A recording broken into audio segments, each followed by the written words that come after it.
Welcome to icon news. నేను మీ Pawan Krishnamurthy. Title ఏంటి గమ్మత్తుగా ఉంది, అన్నా నన్ను వదిలేయని ఎవరంటున్నారు అనుకుంటున్నారా?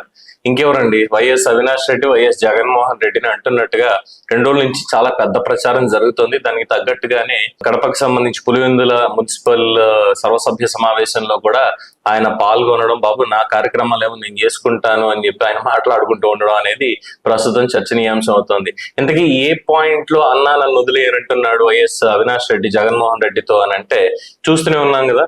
కడప ఎంపీ స్థానానికి అవినాష్ రెడ్డి రాజీనామా, పులివెందుల అసెంబ్లీ స్థానానికి జగన్మోహన్ రెడ్డి రాజీనామా చేసి ఎంపీ స్థానానికి జగన్మోహన్ రెడ్డి పోటీ పడతాడు, అసెంబ్లీకి అవినాష్ రెడ్డిని పంపిస్తాడు అని చెప్పి. అంటే ఒరే నన్ను ఎలాగో అసెంబ్లీలో ఆడుకుంటారు, నేను వెళ్ళానంటే బాబాయ్ గొడ్డలపూడి దగ్గర నుంచి ప్రతి దాంట్లో కూడా నన్ను వేసుకుంటారు, వై నాట్ 175 అన్నావు కదా, ఇది శవరాజకీయాలు ఇవన్నీ చేసి ఇవన్నీ వచ్చావు, 5 ఏళ్ల సంక్షేమం అన్నావు, మొత్తం రాష్ట్రాన్ని సర్వనాశనం చేసి పెట్టావు, సంక్షేమం ఇది కరెక్ట్ గా చెప్పుకునేస్తే బాగుండేది. వైసీపీ వాళ్ళు అంటే సంక్షేమం చేస్తున్నాము, 2,74,000 కోట్ల రూపాయలు మేము పట్టణం నొక్కి పంపించాము, ఇది కాదు. ఓవరాల్ గా 65,000 కోట్లు తెలుగుదేశం చేస్తే 66,000 కోట్ల సంక్షేమం ఏం చేశాము, మీకంటే 1000 కోట్లు ఎక్కువ చేసాము, ఇలాంటివి ఏమైనా చెప్పుకుని ఏడిస్తే బాగానే ఉండేది. బట్ ఇవన్నీ కాదు కదా. సో నా తెలుగు భాషను గాని, లేదంటే నా హావభావాల్ని గాని, నేను ఆడుకునే పబ్జీని గాని, లేదంటే నేను మాట్లాడే ఆత్మల గురించి గాని, వీటితోటి మొత్తం 164 మంది ఉన్నారు అక్కడ. మంది 151 మంది అయితే అక్కడ 164 మంది ఉన్నారు.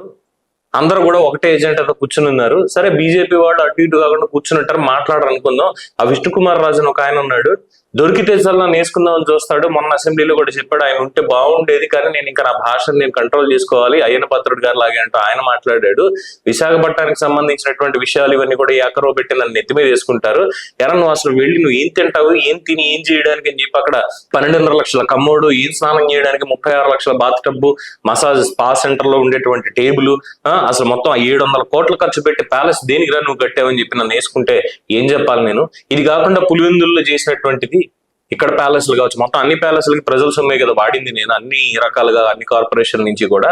సో అక్కడ ఉండేటువంటి మంత్రులు ఎవరైతే ఉన్నారో గతంలో వాళ్ళందరూ కూడా ఓడిపోయి ఉన్నారు. ఇప్పుడు ఎవరు నాకు కనీసం మద్దతుగా కూడా నిలవడానికి లేదు, ఒక పెద్దిరెడ్డి తప్ప. పెద్దిరెడ్డి కూడా ఇప్పుడు నాకు సెక్యూరిటీ కావాలి అని చెప్పి కోర్టుకు వెళ్ళేటువంటి పరిస్థితి, కనీసం అక్కడ పొంగనూరు అడుగు పెట్టలేనటువంటి పరిస్థితి. ఇంకా అసెంబ్లీలో మాట్లాడడానికి అవకాశం ఎక్కడొస్తుంది ఆయనకి? నన్ను డిఫెండ్ చేయలేడు. నేనా కూర్చుని చిక్కటి చిరునవ్వులు చిందించడం తప్ప నేనేం చేయడానికి లేదు, బయటకు వచ్చేదో మాట్లాడడం తప్ప. సో ఇలాగే మొత్తం అంతా కూడా ఏకరో పెట్టి ఏదో చెప్పు ఉంటాడు. నువ్వు ఏమన్నా అనుకో అన్నా, నేను మాత్రం ఎంపీకి రాజీనామా చేయను, నన్ను వదిలేస్తే నా రాజకీయం నేను చేసుకుంటా అంటే ఇప్పుడు ఏంటి, నువ్వు మాత్రం తప్పించుకోవాలి, నేను మాత్రం వెళ్ళి బలైపోవాలా? అక్కడ మీ అన్న అక్కడ ఇన్ని చేశాడని చెప్పి నీవన్నీ నానెత్తి మీద పెడతారా? దేనికి నేను మాత్రం ఎందుకు వెళ్ళాలి?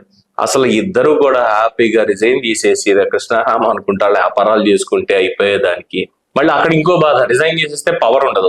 పవర్ లేకపోతే ఇక రోజు సామాన్యుల్లో కోర్టు మెట్లు ఎక్కుతూ ఉండాలి. అట్లీస్ట్ ఎమ్మెల్యేగా ఉంటే ఏదో కార్యక్రమం ఉందని ఇంకోటైనా మళ్ళీ వాయిదాల పద్ధతి మీద ఏదో ఒకటి చేసుకునేటువంటి అవకాశం ఉంది. సిబిఐ వాళ్ళు ఇంకా ఎంటర్ అవ్వలేదు, ఇంకా అది కూడా ఉంది, ఇంకా మన వివేకానంద రెడ్డి గారి కేసులో. సో ఇన్ని పెట్టుకొని ఎంపీగా రాజీనామా చేస్తే మరి ఇంట్లో వాళ్ళు ఊరుకుంటారా? ఇప్పటి వరకు అవినాష్ రెడ్డికి పొలిటికల్ గా మద్దతు కావాలి, వాళ్ళని ఖచ్చితంగా తీసుకురావాలి అని. ఎందుకంటే రాజశేఖర రెడ్డి కుటుంబంలో ఉన్నటువంటి, అదే వైఎస్ కుటుంబంలో ఉన్నటువంటి పెళ్లిళ్ల గోల గురించి అప్పట్లోనే రఘురామకృష్ణరాజు గారు పూర్తి డీటెయిల్డ్ గా బయట పెట్టారు. సో ఇప్పుడు ఎవరెవరు తోడున్నారయ్యా అంటే కేవలం మేనత్త విమలమ్మ తప్పితే జగన్మోహన్ రెడ్డికి తోడుగా కూడా ఎవరు లేరు. తల్లి చెల్లి పక్కకి వెళ్ళిపోయారు, వాళ్ళ పని వాళ్ళది. ఇక వారసత్వం అనేది, రాజశేఖర రెడ్డి వారసత్వం అనే దానికి కేర్ ఆఫ్ అడ్రస్ గా షర్మిల తన్ని తాను మెరుగుదిద్దుకుంటున్నారు. రాజశేఖర రెడ్డి బిడ్డ నేనే, నాకే వారసత్వం రాజకీయంగా, ఆయనకేం లేదన్నట్టుగానే చెప్తున్నారు. మానసిక స్థితి మీద కూడా, జగన్మోహన్ రెడ్డి మానసిక స్థితి మీద కూడా షర్మిల చాలా సంచలన వ్యాఖ్యలు చేశారు. అందుకే మన బాడీ డబుల్ అని చెప్పి కూడా అనుకున్నాం మనం. ఇలా చాలా ఉన్నాయి. సో ఈ నేపథ్యంలో అవినాష్ రెడ్డిని రాజీనామా చేయించడం అనేది ఎంతవరకు జగన్మోహన్ రెడ్డికి ప్లస్ పాయింట్ అవుతుంది అంటే, చాలా మంది విశ్లేషకులు, ముఖ్యంగా మా పిపిన్ ప్రసాద్ గారు లాంటి వాళ్ళు చెప్పేది ఏంటంటే, ఒకవేళ జగన్మోహన్ రెడ్డి ఓన్ గా ఈ నిర్ణయం తీసుకున్నట్లయితే, లేదు సలహాదారులను ఇంకా పక్కనే పెట్టుకుని వాళ్ళ నిర్ణయం ప్రకారం అయినట్లయితే, 2 సీట్లు తీసుకెళ్లి తెలుగుదేశం పార్టీకి పువ్వుల్లో పెట్టించినట్టు, ఇదిగో నేనే ఇస్తానని మీకు 2 అయ్యా అన్నట్టు, అంతకు మించి ఏం లేదు. ఈసారి జగన్మోహన్ రెడ్డికి ఓటు కూడా పడదు, అక్కడ ఎంపీగాను పడదు, ఎమ్మెల్యేగా ఈయనకు కూడా పడదు, 2 సీట్లు ఎగరేసుకుపోతారు. షర్మిల ఎలాగో రెడీగా ఉంది, రేవంత్ రెడ్డి కూడా వస్తా అన్నాడు. మరి ఇన్ని పెట్టుకొని ఎందుకు ఇప్పుడు వచ్చినటువంటిది అని. సో ఈ నేపథ్యంలోనే అన్నా నీకో దండం, నీ సలహాదారులకు దండం, దయచేసి నన్ను వదిలేస్తే నా 5 ఏళ్ల ఎంపీ పదవిని నేను ఏదో చేసుకుంటా. లేదు, ఇంకొక ఆప్షన్ కూడా ఉండిందే, అవినాష్ రెడ్డి బీజేపీలో చేరిపోవడం. ఇది స్వయంగా జగన్మోహన్ రెడ్డి చెప్పిందే.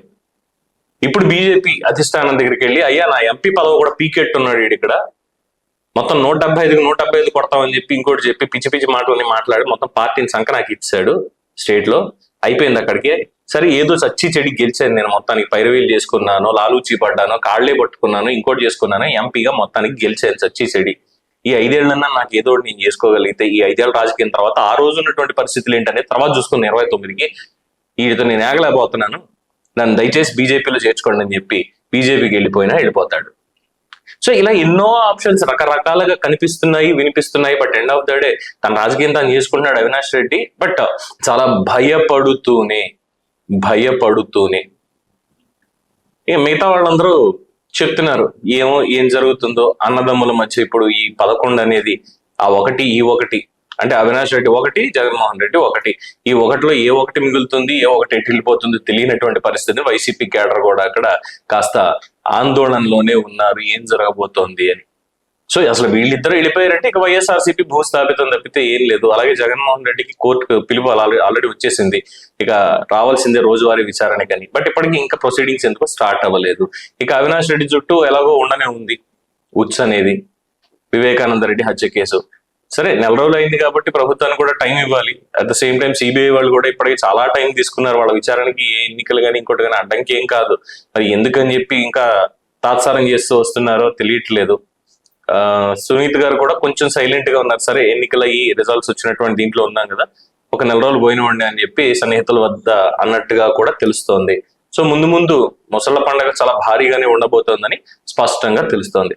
అందుకేనేమో అన్న నన్ను వదిలేస్తే నా పని చేసుకుంటానంటున్నాడు అవినాష్ రెడ్డి. మరి మీరేమంటారు? అన్న వదిలేస్తే బెటరా, అన్ననే వదిలేస్తే బెటరా? మీ అభిప్రాయాన్ని కామెంట్స్ రూపంలో తెలియజేయండి. చూస్తూనే ఉండండి ఐకాన్ న్యూస్. నేను మీ పవన్ కృష్ణమూర్తి.